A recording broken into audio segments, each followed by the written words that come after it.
Hello everyone, in this video I'm gonna show you how to work with Server 2016 failover cluster. So the failover cluster requirements are in this lab. I'm gonna use 3 servers. One server is per witness server and iSCSI.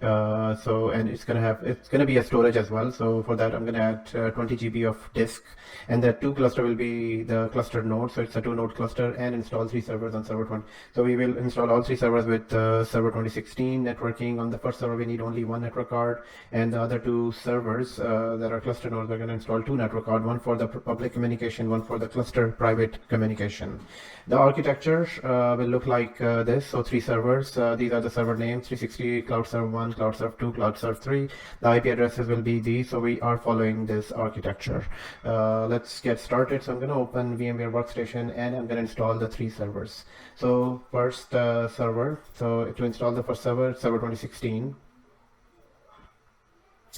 And here we are going to use exactly the same name. Select the ISO, and we are going to install server 2016. The server name is 360 Cloud Server 01.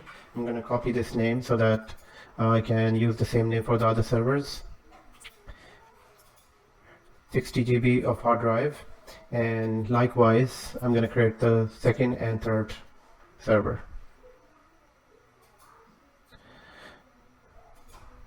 So I'm going to pause the video here. Once the infrastructure is ready, server 2016 are ready, I will continue the video.